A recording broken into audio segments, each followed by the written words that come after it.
I offer my respects to Srimati Swati Lakra ji Madam, and I request her to give her message on this occasion to you all. Namaskar Madam, and welcome to you. Respected Swamijis on the dais, my dear students from various colleges who have come for this youth camp in this very great institution, the Ramakrishna Mutt. I feel that all of you are really privileged to come and be a part of this training camp in this great mutt, in the feet of the great Swamijis here. The values, the culture, the traditions that have been imbibed by the great leaders, by the great thinkers, will all be inculcated in you. And I feel very privileged to be a part of this youth camp, and I thank the Ramakrishna Mutt for having invited me to be a part of this youth camp. As women, we have seen all kinds of things, in the sense that when we talk of Ma Durga, that is the god of courage, Ma Lakshmi, the god of wealth, Ma Saraswati, the god of wisdom. This is basically an extreme form of providing honor to the dignity of women, isn't it? We are all worshipping the goddesses, but at the same time, we see a very contrasting situation when it comes to here on the earth. Is that the respect that the women are facing on the earth? When we are respecting so much and worshipping the goddesses, why not at least give a little respect to the women on the earth? It is something that we need to ponder, and we need to see, realize why it is happening like that.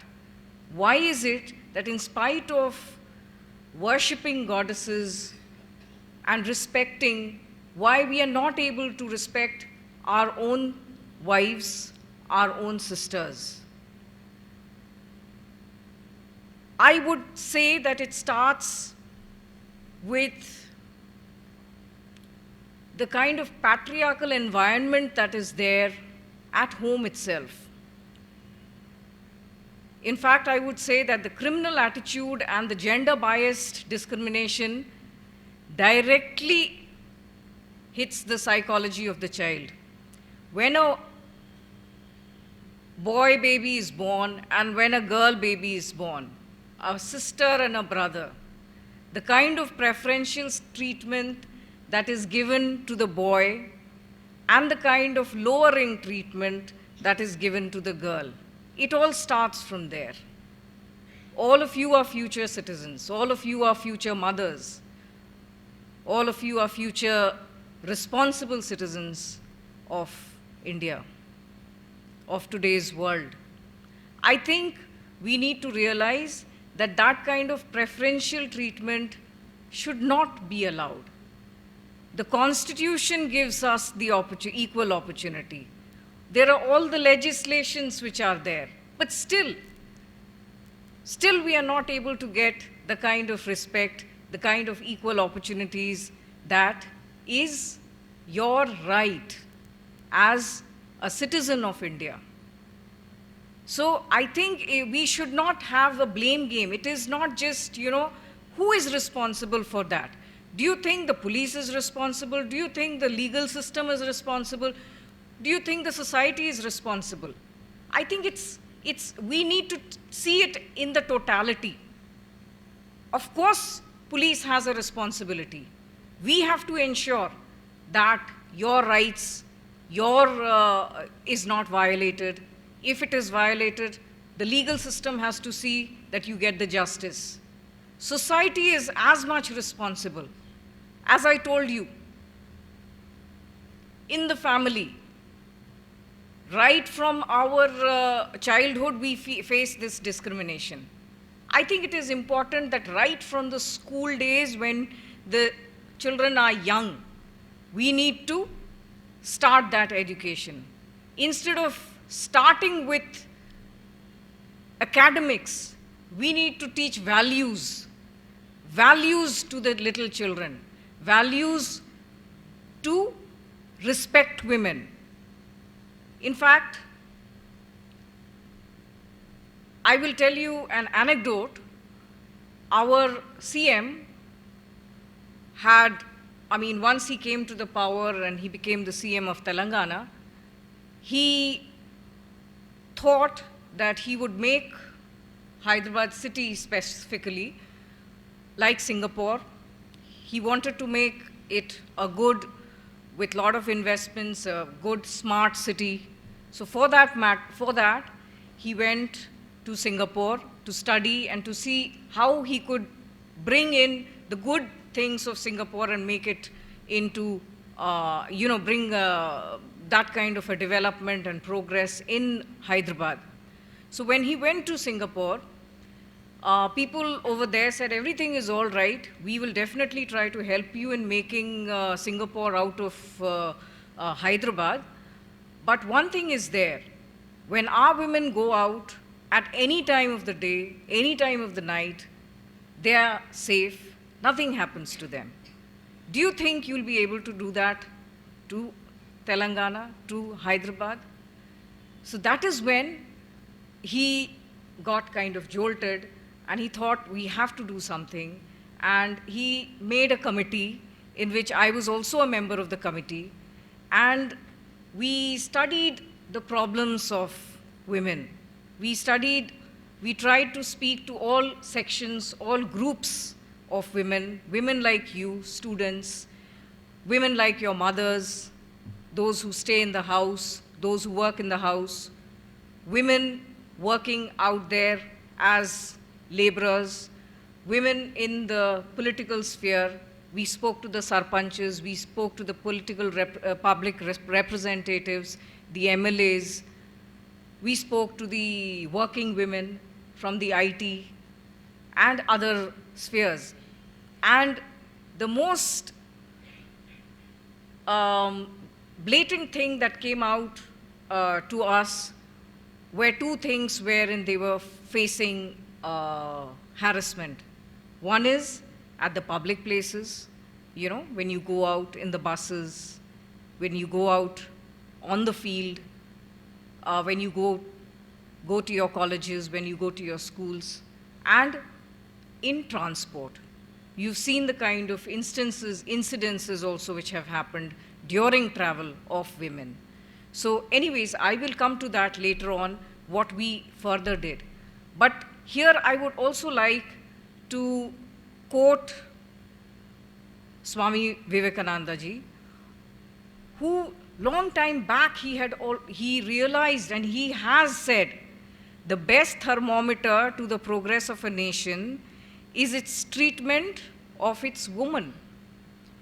The way you treat a woman is the way your country, your nation, your state will progress or not progress. If we are respecting the women, we will definitely progress. And that's what Swami Vivekananda ji has said. Another thing he has said is, there is no chance for the welfare of the world unless the condition of women is improved. So it's very clear that if we need progress, we have to bring that respect among the women. And your responsibility is to demand that respect. You have to demand it. If you do not demand it, people will suppress you. You have to show that you are strong. You have to show that there is a willpower in you, to show that you will not just come, go into your own cocoon and not revolt. When I'm saying revolt, it is for the good. It is for your rights that you have to do it. It is important that as young women, you realize your potential. You have a lot of potential in you. Do you know that? Each one of you is so special. You have to realize that. And you have to make yourself worthy also of that respect. There are two sides of the coin. One is demand that respect, but also you have to make yourself worthy of that respect. So for that, you have to, first of all, your parents. You are here because of your parents. When you have been sent to this great institution, it is because your parents want that you grow, you develop in the values that are important for any personality development. And I'm so glad that your parents have sent you to this great institution to imbibe those values. Because ultimately, India is a great country. It has a great history, great culture, which we need to realize and not just blindly follow the West. The West should follow us, not the vice versa. If we do take things from the West, it should be the best, not the worst. Another thing I would just like to tell you all is, all of you are different. No two person is the same. Some of you may be very good at academics, A1, A+ graders. Some of you may be very good at sports. Some of you may be very good at art, singing, dancing. So every person is different. You have to realize your potential. And these kind of training camps, youth camps, you'll be able to realize your potential. You'll be able to know what is good for you, what you can, develop, what potential you can develop, capacities all of you have. And then never compare. I remember I had read somewhere, the teacher says to all these, there was an elephant, there was a cat, there was a monkey, there was a fish, and there was, various animals. And the teacher says, okay, I will take a test now. And the test is, the person who climbs up that tree will be first. Now, every person has their own individual capabilities and potential. A fish will never be able to climb the tree, but that doesn't mean that the fish is not good, or it can never develop into a good thing. Only a monkey can go up immediately, but that doesn't mean that the monkey is the greatest. So you have to realize that each one of you is special. Realize your potential, and then come out with that potential that each one of you are there, you have. It is, you have to develop that self-confidence, that self-esteem, which is extremely important. I will tell you my own story. I was an average student in school, very average. And I was a little, I thought I'm not performing so well, so I'm not so good. Other students, other girls are doing much better than me. So that was till class 10. In 11 and 12, I thought, no, I should do something. So I studied. I tried to do, and I did well. Then I was from a small town in Jharkhand now, Ranchi, and then after that, my parents, again, I thank my parents for giving us the opportunities. We were 3 brothers and sisters, and because my elder sister, the education system in Ranchi, especially in the college, was not so good because the exam results were not coming out on time, so she had to lose out on 1 year. She had got into IIM, but because the results did not come out on time, she could not join IIM. I felt very bad.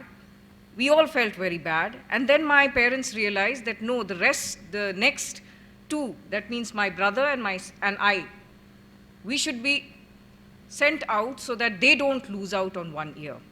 So they sent us to Delhi for further education. And I got into Lady Shri Ram College, which is a good college in Delhi. And there, the best of the students from the entire country come and study. I was from a small town, and I was very, very scared. My self-esteem was very low. I did not know whether I will be able to compete with those kind of girls. It was a girls' college. And I was not very sure of myself. But then I thought, no, why not? Of course I can do it. If I want, if there is a willpower, and my parents have sent me all the way to Delhi, and I'm here, I got the admission in this kind of a college, why shouldn't I prove myself? And let me tell you, I did much, much better than the other students. Much better. So, and then apart from that, I also got through the UPSC. So the thing is, there are several things which are involved in this. One thing is hard work, belief in yourself that you can do it. Nobody will be able to stop you, let me tell you. The girls who were getting A+ during the school days, today they say, Swati, you've done so well in life. I just feel that what was I in school? I was nothing. But then sheer hard work, the willpower to do something can really make a difference. And anyone can do that, let me tell you. If you have the willpower, if you have the support of your family, and if you feel that you can do it, anybody can do. Whatever you want, you can do it, let me tell you. That much I can tell you from my own experience. Next is, in order to develop that self-confidence, at times, it is not so easy. There are times when you, even for speaking in front of, say, a few people, you are shy. You will not be able to speak so well. That happens. But then, fake it. You fake that you are self-confident. You think that you are very confident. So you have to fake it. You fake it. Not everybody has that, capability of public speaking, that kind of confidence. Everybody doesn't have. But you have to tell yourself that you have. You have to tell yourself time and time again that I'm going to do it, and I will be able to do it. So you'll be able to do it. You try it. I'm not just talking just like that. So you fake it that you are confident, and you will be able to do it. Frame your thoughts positively. Positive thoughts are important. When you come to an institution like this, you will be taught values. You will be taught how to develop your personality, how to go about, what our culture is, what our traditions are. Those are positive vibes that will come to you, which is very important. Do meditation. Ensure that, those negative vibes are out of you. Ensure that your friend circles, your peer groups make a lot of difference, let me tell you. a lot of difference. When I was preparing for my civil services, it's a tough exam. All of you know that. And you need a total 1 year of hard work and perseverance in order to compete in this examination. I'm very glad and I was very fortunate to have friends who were though they were not taking this examination, they were very supportive. They used to write notes and give it to me. They used to be with me. Whenever they used to go out, I sacrificed, I did not go out. You have to, somewhere or the other, you have to sacrifice in order to gain something. And the peer group, your friend circle, is extremely important. It makes a lot of difference. And you will later on realize that probably because of your peer group, you could achieve something. Another thing is, list your achievements. When I said remove negativity, there will be failures, but there will be achievements also. List your achievements. Count on your achievements. Yes, I have done this, this, this. Okay, I got bad in this, but these are the points where these are my positive points. List those and try to concentrate on those. Ensure that you concentrate on those positive thoughts and achievements. Another thing is, redefine your failures.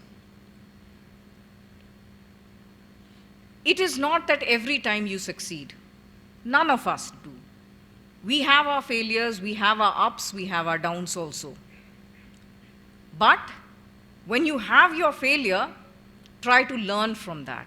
It is a very good experience. Nobody can survive without failures. Everybody, at some time or the other, has that. But we should convert that failure into our positive thing by learning out of those failures. Why did it happen? How can I improve upon that? Ponder upon it and try to, I'll just tell you one, quote from Winston Churchill. He said, "Success is not final. Failure is not fatal. It is the courage to continue that counts." So, in spite of your failures, in spite of your successes, you have to continue. Life has to go on. So, it is much better, instead of brooding over your failures, you have to carry on and you have to learn from your failures. And of course, do not be afraid to fail. Do not be afraid to take risks. Ask questions. Ask stupid questions also. I remember my teacher in class 10, when I went to, all of us, we used to go with autograph books to take the signature from our teachers on the last day. And she wrote, I still remember, and I still try to keep that in mind. She had written, "I hope I have imbibed in you the curiosity to know more. I hope I have imbibed in you the curiosity to know more." That means knowledge is power. The more you ask, the more you will gain. Nobody is perfect. Nobody can say that I know everything. There is so much to learn. Every day is a learning process. You have come here today, you will be learning so much. It's the life will go on. Beautiful things will be taught to you. And this will help you in your personality development. I also remember the first time I joined my service as Assistant Superintendent of Police. my trainers, they told me that this is the time when you can ask any kind of questions, because this is the time you should learn. Don't keep quiet, and this is the time when you ask questions, even if it is stupid questions, nobody will point fingers at you. But later on, when you hold a responsible post and you don't know something, and then you ask, people will point fingers at you. Because that is the time when you have to answer. So this is the time when you ask.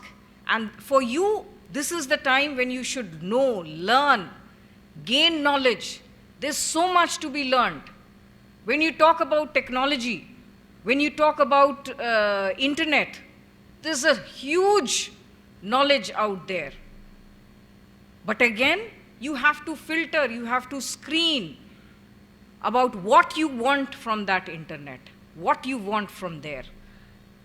Today, anything you want to know, you can Google and it is there on your phones.